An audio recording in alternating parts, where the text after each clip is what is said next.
And we are live again. Hi, everyone. Welcome to this is the third Level Up Live. And really curious to hear who is joining. Please put a note into the chat. That always gives me a bit of a more comfortable feeling that this technology is working.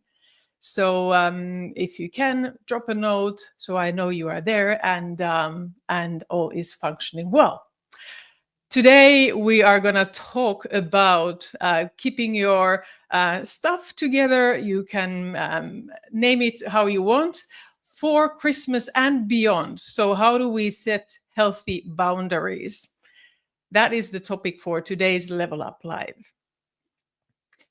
One of my very favorite authors is Brené Brown.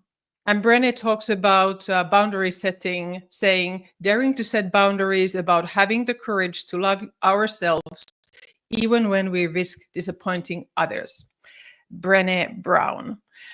I think her work is definitely one of the leading works on setting boundaries and being vulnerable with yourself and with others on what's okay with you and what's not. Hi, Serdar. Great to see you again. So that is, if you want to, if Brené Brown is not yet somebody you know and whose work you know, well, then you've missed something. So my recommendation is really to dive deeper into her work. Right. Why do we blame? That's going to be one of the key points today that we cover. We will dive a bit into the neuroscience of things to understand why does that reaction come. And also we look into blame versus boundary talk. What is the difference?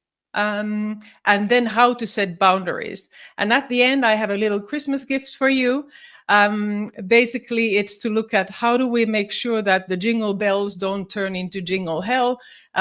So how do you keep yourself calm, not stressed, set boundaries, and be able to enjoy Christmas and use the same skills also afterwards.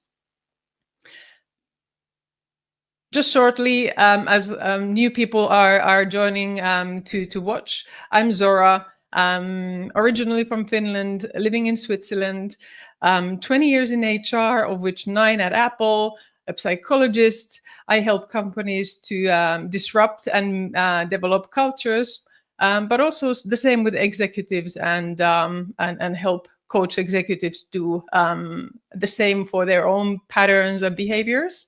I'm also a keynote speaker at events and a fractional CHRO, support companies when they need interim CHROs. But you didn't come to here to listen to about me, but more about boundaries. What I wanted to still share is I will continue these Level Up Lives in the coming year. There are 3 already lined up and more to come. Why Friday evenings? Because our brains, or Friday afternoons, because our brains are already so fried up and we are doom scrolling different places, emails, spreadsheets. So why not join something where you can actually learn something? That's why you have a place on Friday afternoons to dial in. Today it's exceptionally on a Thursday because I can imagine coming holidays, people are super busy tomorrow. And this is important because you can apply these skills during your holidays, even with your families and friends. So how do we level up our boundary setting skills? Here we go. I confess I sometimes cross people's boundaries as well. One of the most recent ones happened just yesterday.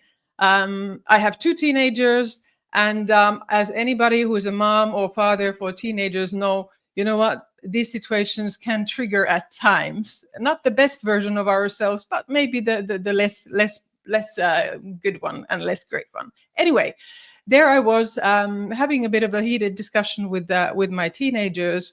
And at some point, my son holds his hand up and says, I will not continue this conversation until you are calmed down.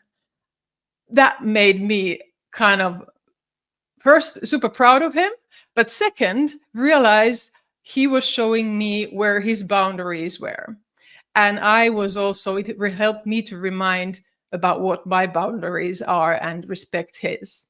So I think this happens to everyone. We cross boundaries and sometimes we let people cross ours. But today is really to help people to say, how do I, in a most quick and effective way, set healthy boundaries? Blame is simply the discharging of discomfort and pain. It has an inverse relationship with accountability, says Brené Brown. Now, blame is the opposite of boundary.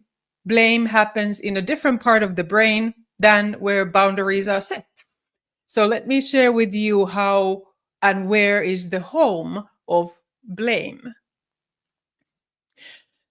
And I'm going to make this very simple. When I talk about brain, I usually kind of utilize an analogy of a city. So imagine the brain is a city, and there are two places in that city. There's the hippocampus. It's the city archives. It's like the library. All the memories are stored in there, good and bad.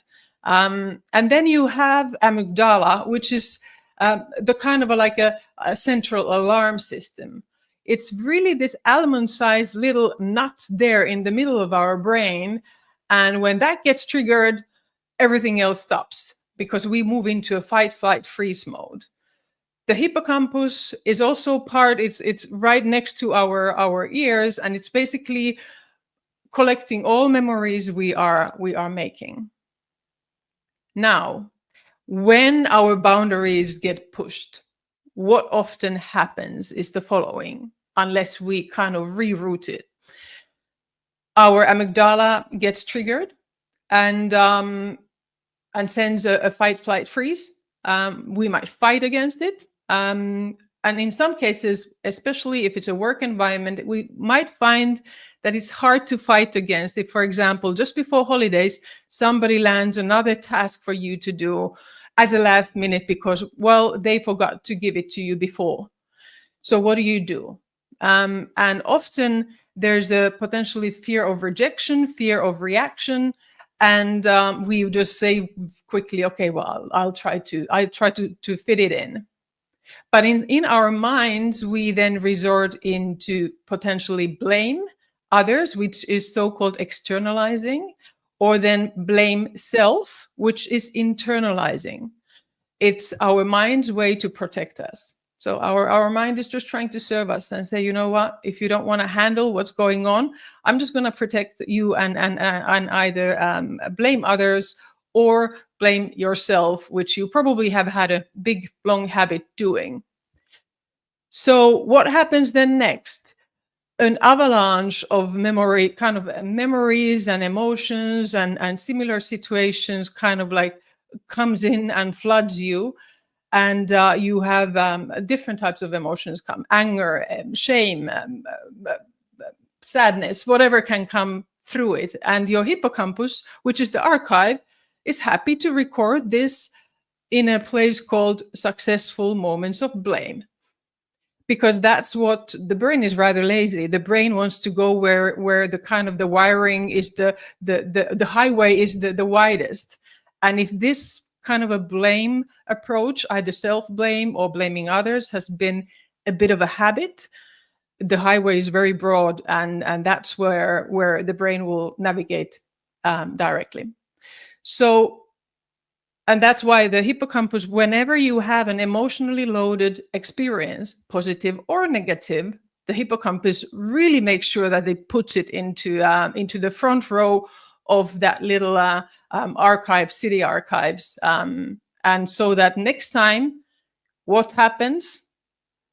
You get maybe triggered, the boss comes and say, can you do this again? Your hippocampus already brings all these memories from the archives to you. And again, your kind of central alarm system goes off. You move into blame, self-blame, and you are in a vicious circle. I do that as well. And what is totally human, normal. But what is really important, hi Lauren, from Miami, super happy to have you as well here.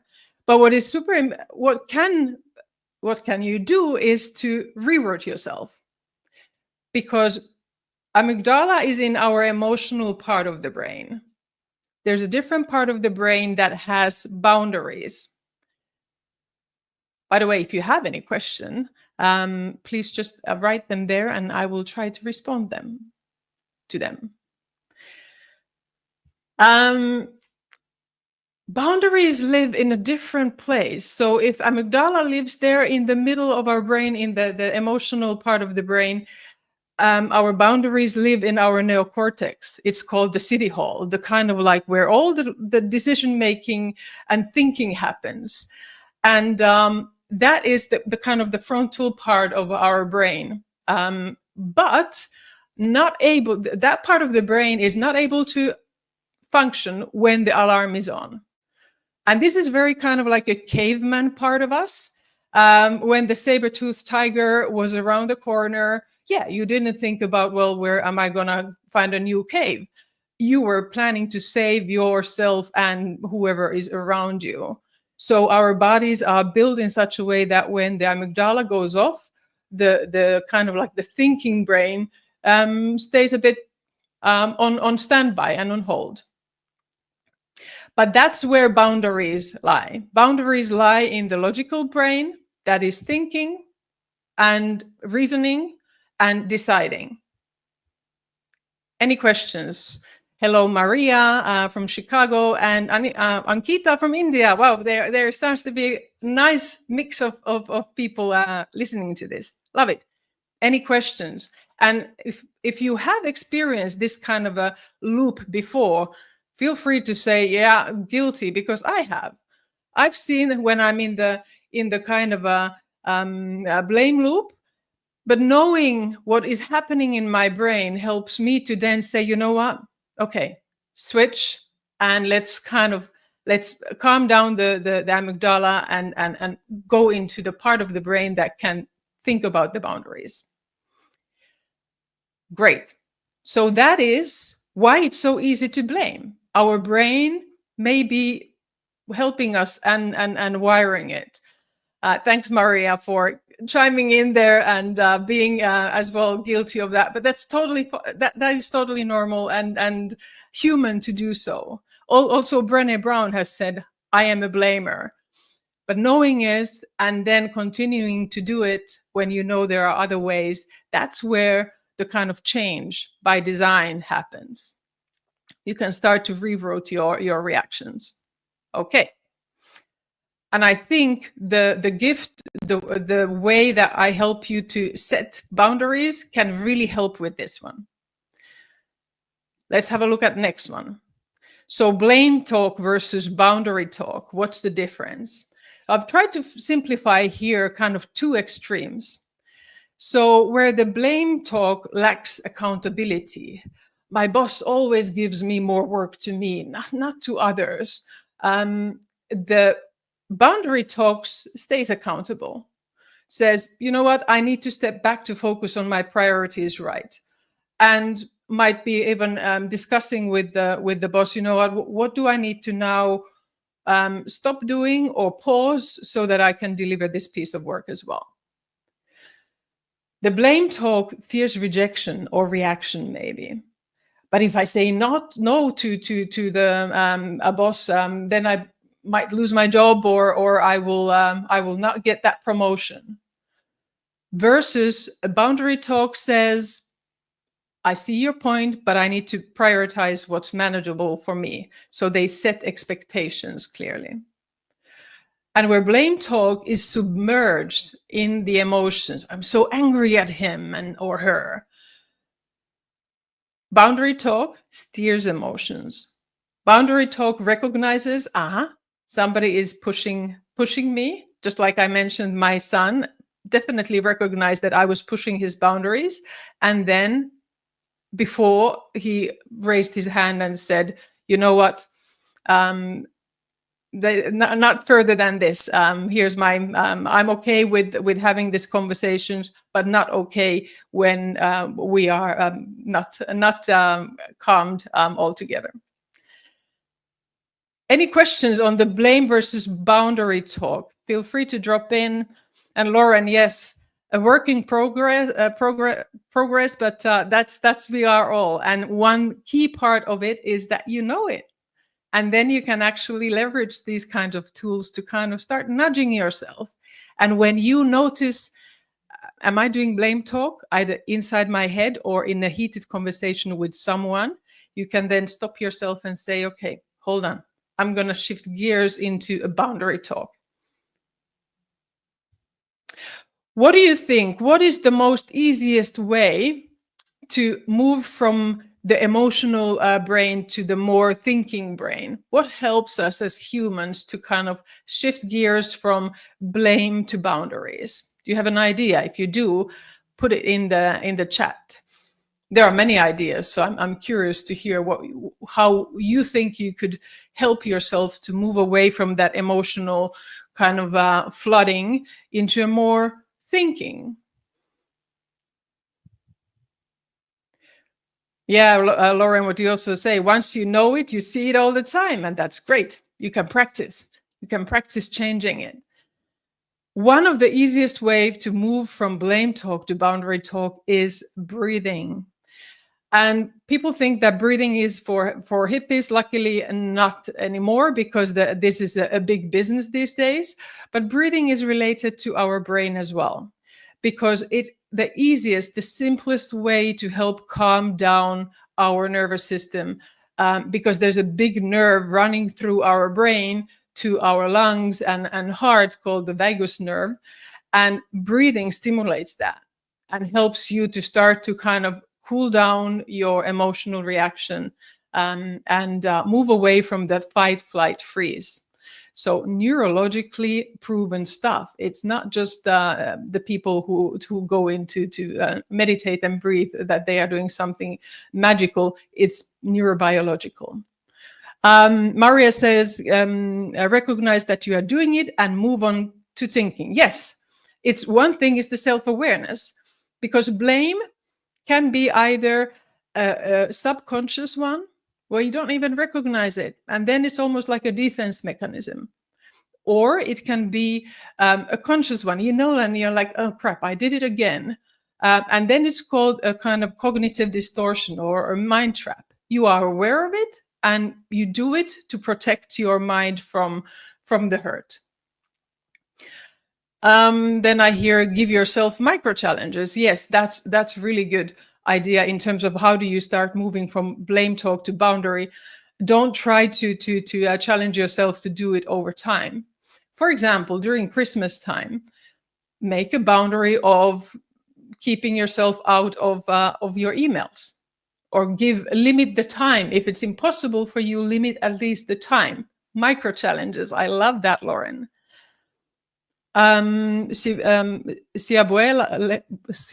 says, but I don't understand why my always fasting on my off day.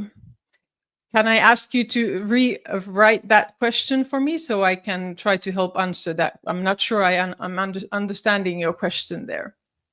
So please, if you can ask that question again, I will then pick it up as well. So 3 steps to set boundaries. I like analogies because guess what? They stick to your mind, to the visual part of your mind. So next time you are going into the blame game, remember traffic lights. Okay? When you are on a red, when you feel somebody is really crossing your boundaries, stop. Know your limits. Identify what's pushing you too far. And remember, look, no is also a sentence. No dot. You don't need to explain that much more. And that is when you still stay accountable to yourself, to your life. You don't move to blame others. Yellow is when you start to sense, like my son, he did not let me go into the stop. He said to me, pause and stand your ground. when people test your limits, stay grounded, acknowledge, breathe, respond, breathe again. Like I said, you are there to kind of manage your and steer your emotions and keep yourself in a thinking state. And also manage the silence. Don't fill it with a quick yes, because it maybe gets uncomfortable. And then last point is go for the green. Share what's okay and what's not okay. We need to normalize talking about limits and boundaries. They are not aggressions. They are expectations. They are what makes you and puts you at your best. So that is where share your boundaries when they are not pushed. So when we are in that green state, it's really good to go to connect with our maybe our peers, our leaders, and say, hey, you know what? I'd like to know in what situations do I perhaps push your limits or push your buttons to kind of get close to your boundaries, just to help avoid that. And then you share what's okay with you and what's not okay. We need to get to a place where these kind of setting expectations means setting boundaries. When we do setting goals, we do also setting boundaries. Lenka, yes, I love that as well, because we often say no, but, and then, or no, but yes, I can try to do it. No point. There you go, a sentence. All right. I am going to read now. Maria is helping me there. And this is about employees who are forced to come to the office on their day off. Again, you know your limits. I know that many people in the world cannot risk losing a job because of a boss who expects you to come in if you are having a day off. But I would then afterwards go and try to go in a more calmer moment when the kind of light is green, go back to that boss and say, you know what, can we just realign on kind of ways of working, and what's okay with me is to work super hard when I'm in the office, but when I'm having my day off, I want you to respect my day off, just as we respect each other's. So that's the way perhaps to go about it, that you come back to the topic when you are in the green again, and then try to recontract on it. Oh, Maria, yeah, settling boundaries is rarely done in corporate America. Ugh. Yes, and that's why we need to get good at it. All right. Well, this is going to be my Christmas gift for you. It is the traffic light, my boundary lights. And I want you to think this both from private and personal side. And first, stop, know your limits. I want you to answer these 3 questions, and they are the following. Name your limits, write them down. You know them. You know the situations where somebody has pushed your limits, and that has caused you to maybe blame or say yes when your body was shouting no, but your mouth blurped out the yes. So name them, name the limits, write them down. Then, second question, who do I fear the most to disappoint and why? Like I say, we sometimes don't set boundaries because we don't want to disappoint. We fear the rejection or the reaction. So who are those people? Who do we, or you, who do you fear to disappoint or fear their reaction? Why are my boundaries important? What do they protect? Then say, what is the gain? What is the gain if I do learn to stand my ground and use those micro challenges as was discussed? And that is when you start to be more feeling accountable and feeling and learning that muscle of setting boundaries and moving your mind into a more thinking brain. Second, steers emotions. So pause and stand your ground. Which situations or people test your boundaries the most? I think we all know it. Privately, at home, or professionally. What situations are those where you know that happens? And then secondly, what emotions do they trigger? So going back to those and recognizing, okay, I get angry, I get flushed, I get anxious, I'm scared. Name them, and then think, how can you steer them? Like said, breathe, respond, breathe again, and steer your emotions. Kind of when you can name it, you can tame it better, those emotions, as part of that yellow phase when you are steering your emotions and still holding your ground and not going into a quick yes. And then the last one is go share what's okay, not okay. So with who have you shared your boundaries? And then who have you asked for their boundaries? Because we need to have these conversations, and not about what are your goals, but like on what limits are you delivering your goals, and what is okay and what is not. And then the last question, who do you need to exchange with next? I think you already know that answer. We often have that, like, well, I wish I had the courage to have that conversation. But when you are in the green stage, you know what? You can also, in a more calm way, express that. So think about, and like, again, micro challenges. I love that. Think who is the easiest person to train with, setting boundaries. And then start to look at also during the Christmas time.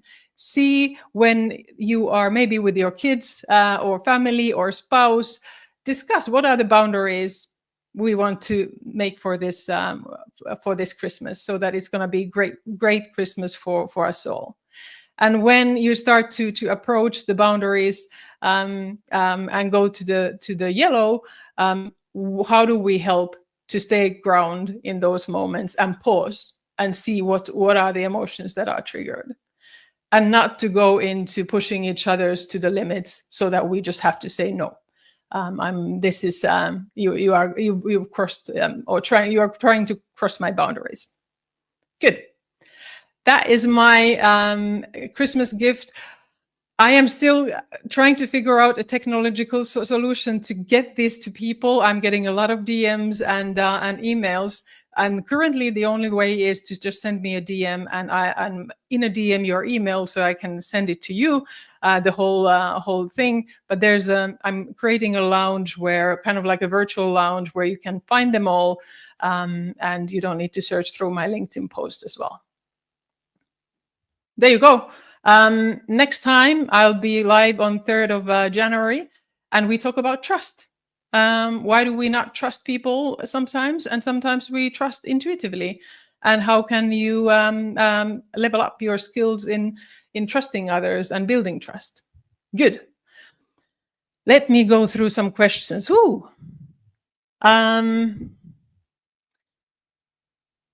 There you go. Boundary epidemic, especially in corporate. Yes, everybody is putting boundaries, but not everybody knows what they are and how to do it. And it feels like boundaries have a very bad reputation currently. Feels like they are like saying no to everything. No, they are just saying no to things that help you say yes, what is critical. What else? Name it to tame it, your emotions. Absolutely, yes. I hope I'm picking up some of the questions here that are coming. Well, if you want, you can also send me a question in the comments afterwards, and I will write my answers as well. Thank you, everyone, and keep yourself grounded, and those traffic lights on green or yellow during Christmas. Practice your boundaries, and let's normalize the conversation on that. And hope to see you next time in the new year. Have a wonderful, wonderful Christmas. Thanks.